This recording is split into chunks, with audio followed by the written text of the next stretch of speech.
Hi, my name is Allison Van Rassel, and I am a coffee enthusiast. Every decision we make as a consumer has a direct impact on the coffee industry. Or do we want equitable coffee, organic coffee, traceable coffee? Well, we want the best cup of coffee for sure, one that tastes really good, but that doesn't have a negative impact on the industry. How do we do that? Well, let's find out.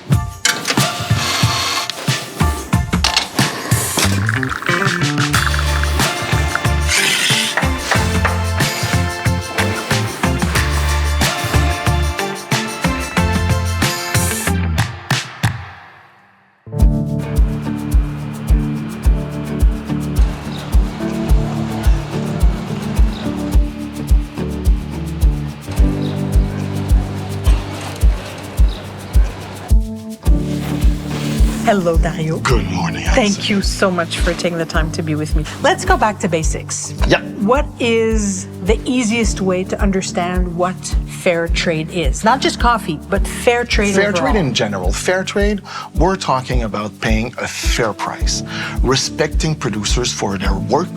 You know, it's quite a job to make sure that you have a great cup of coffee. So it's fair price, fair working conditions, a production that will not use, devastating pesticides that can harm the health of the producers. It's a fair trade premium that goes toward developing projects, development to make sure that we improve living conditions in the communities of the small producers. No, not just living conditions, improve communities, period. That's it. There's a lot of that behind. Dentist clinics, you have roads, you have many different aspects, social improvement, economic improvement, to make sure that the kids who actually are in those producing regions, they get to learn how to spell the word coffee instead of learning how to pick it in the fields.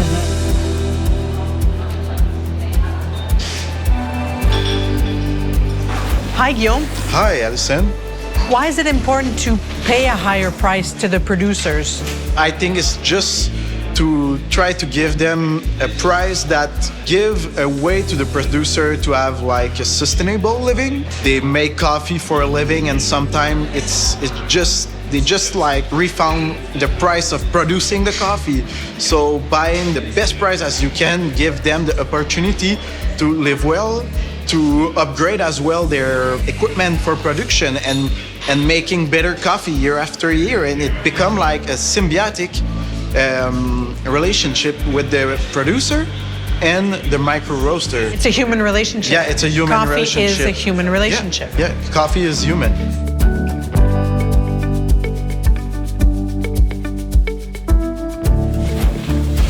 Hi, Julie. Hi. You're meeting the coffee farmers. You're working hard for everyone to get their fair share. Part of the work is doing verification with the not necessarily the producer, but the other people in the supply chain we work with.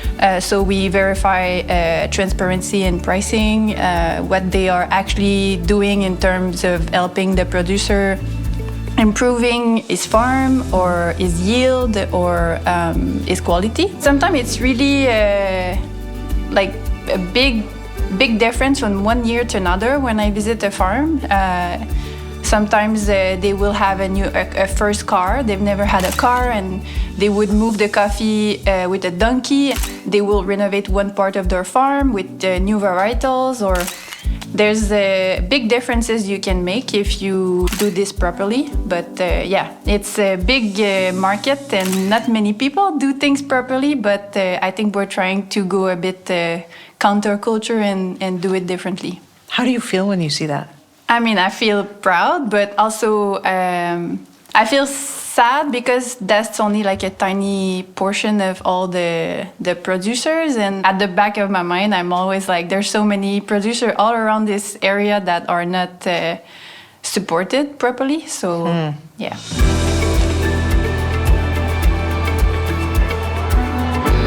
How long have you been working in the coffee industry? I think I'm around my 8 years. So how has coffee evolved in the past 8 years? It evolved a lot, specifically in Quebec City. The coffee industry in Australia and the United States was already like a step ahead from what we know here in Quebec City, like 10, 15 years ago. Yep. So it evolved very quick and very intensively. We call those coffee like second wave coffee. It's coffee that got espresso machine, but doesn't like weight stuff, doesn't have a perfect recipe, just put coffee in the portafilter, start a shot, like steam some milk, pour in it, and they don't know where the coffee from. We still find a lot of that in Quebec City. Yeah. Let's say around 2010, there is some specialty coffee that pop in Quebec City, and they start to do micro roasting. So roast the coffee that they bought and have some precision, some education to the customer, some education to the barista, and make the coffee level up, like have some constants. And after that, the specialty coffee take more place in everybody's life today than like 15 years before. Why do you think that? I don't know. I think there is a return to the source for a little bit of everything. People want quality. People want like pay a little bit more maybe, but like knowing that the money go to the right person, to the right place. So coffee just plays into that movement from people of today.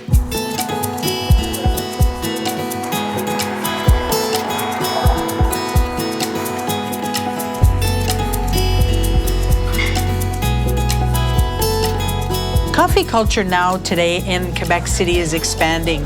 We're seeing what we call third wave coffee houses. And what is at the center of that coffee culture is really traceability in coffee, in the coffee beans. It turned the waves in the 1990s and even more in the 2000s, at the beginning of the 2000s, because of communication and internet. This is how actually the fair trade movement has been a bit more popular. And now with social media, Instagram more specifically, you can follow the producers where they live, wherever they live in the world. They have access now to cell phones, most of them, and to social media. So it became a kind of a new way of communicating and educating actually about respect people and respect the product. Transparency and traceability. Those are huge aspects of the coffee culture right now. What do you see as being a positive impact in there from a historical perspective? It's linked actually to the environmental conscience that we see now. So they can see actually all the interrelations between climate change, between also the big players who try to affect actually the lifestyle of the small producers, but how the small producers are the ones that are directly affected by the climate crisis. Social media is the new school. It's the new way of educating ourselves out of I would say, the monopoly of the media by the big companies. So that's the way, actually that's the shortcut for the producers to say, hello, here we are, and this is what we do.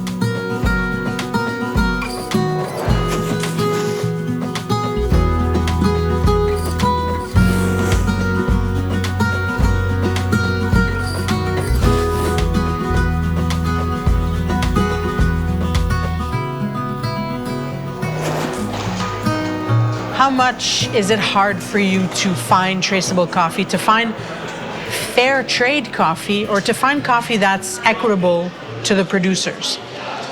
I think the best way is to buy from micro roaster, that being transparent and like don't hide you information. It's on confidence, you know. You got to know your roaster, which importator they work with, and what are the kind of price they pay for it. And those people are like the people that want the best for the producer because their industry depends on it. If there is fair trade, because there is unfair trade. The principles of fair trade coffee are to be presented as an answer to all those situations that brings unfairness to the coffee trade, to the coffee cultivation. What about the people who say that working with one producer to get an even higher price for them to employ even more people and get an even better quality year after year has a more positive impact on the industry. When you deal with a co-op, you make sure that it's not some farmers, but a group of farmers coming together in a cooperative, and that co-op will strengthen and make sure that they get different customers, so that will mitigate risk.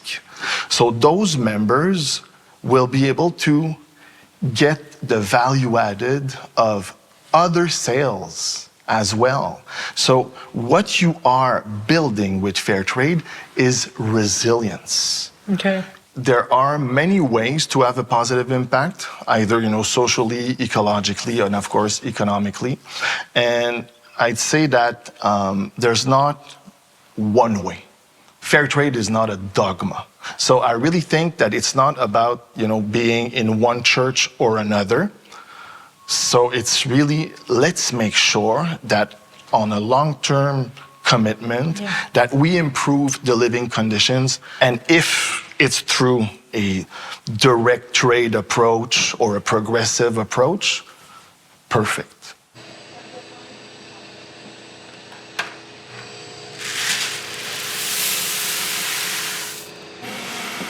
Hello, Mélanie. Hello. You are selecting green coffees from different countries. So how do you choose these coffees? Actually, I'm a member of a cooperative. It's called Cooperative Coffees, and we are 23 members in North America. We're all roasters, and together we choose the coffees and partners we want to work with. The first reason why we go towards those producers is because of their sustainable practices. Then we look for certification, organic and or fair trade. And then we taste the coffee, of course. You've been working with co-op coffees for 10 years now, more. Have you seen the impact on the quality of the coffees, for example? With the producers we work with, it's something that we try to do throughout the years. We've worked in partnerships with the producers so that they always improve their way of producing and drying, the way they produce the coffee, so that it always becomes better quality, because it's in the better interest of ourselves, the roasters, but also the producers as well.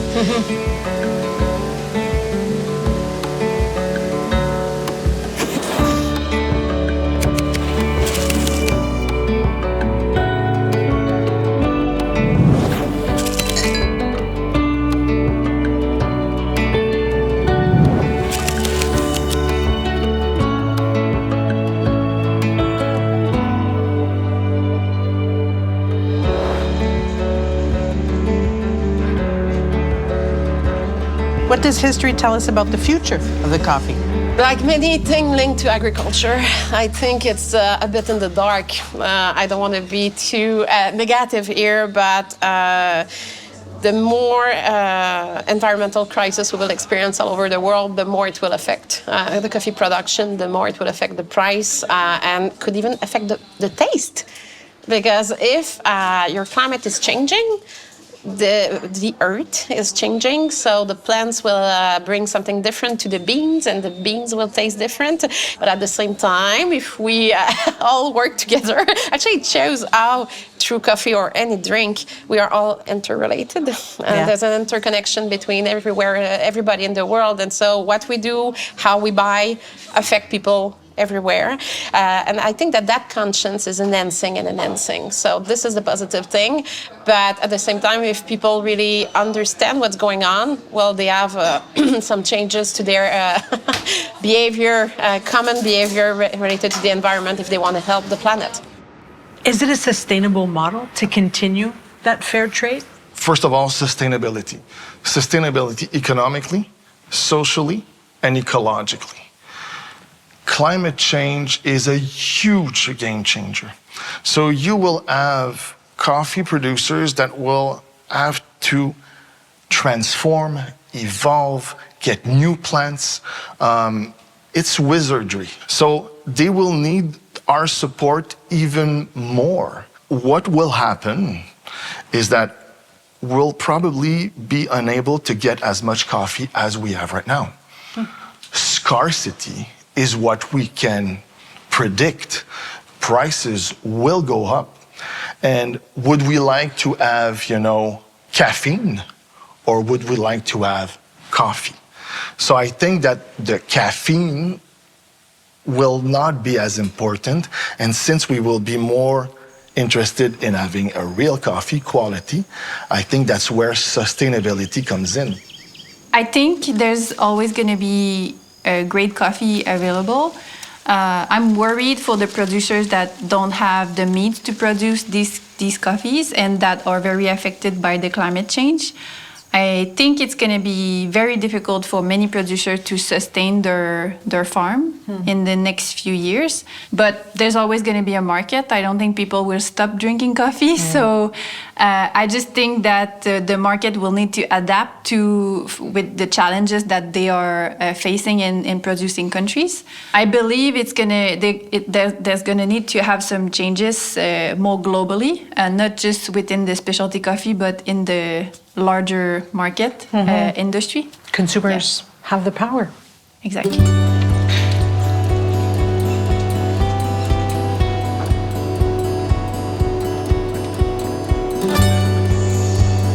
How innovative are you with your model?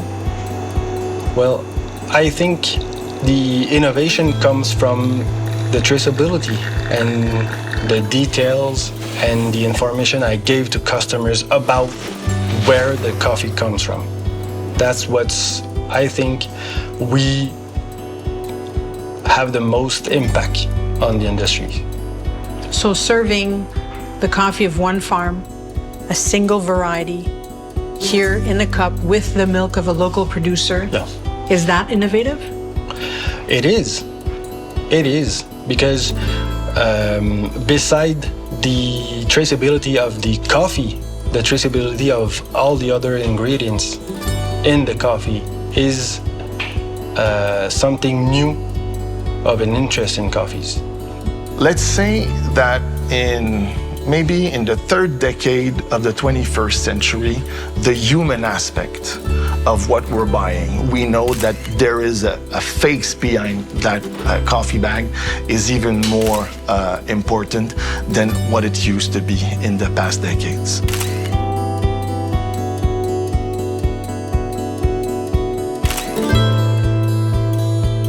Do you feel that what you're doing has a positive impact on the coffee industry? For sure, yes. It makes more organic and fair trade coffee make its way to the consumers. Together we have a bigger impact, the 23 roasters members of Co-op Coffees altogether, than if I was on my own, because we can buy more coffee together, put more of those incredible coffees on the market, and do some teaching with it as well. I feel like I am part of something, that I work with not only producers but other roasters in Canada or in the States that have the same values as me. I think that people are more and more curious about coffees and they want to learn about coffees, so there will be more and more coffees that will do more traceable coffees. I think what will be interesting is how the big players in the coffee will react to the growing interest of the consumers. What do you think is going to happen? I think that we will have better coffees in the future, better bought coffees, and better relationship with coffee producing countries. So you're hopeful? Yeah, sure. It is a bright moment for coffee, I think.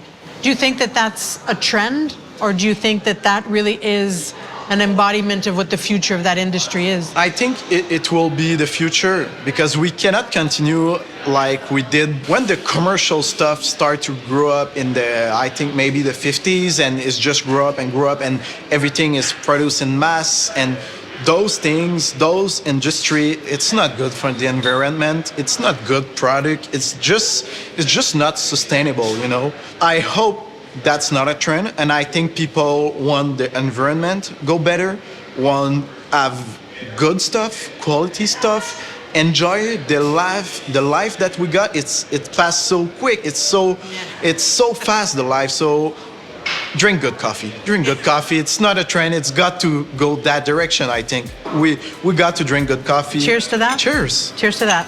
Merci, Guillaume.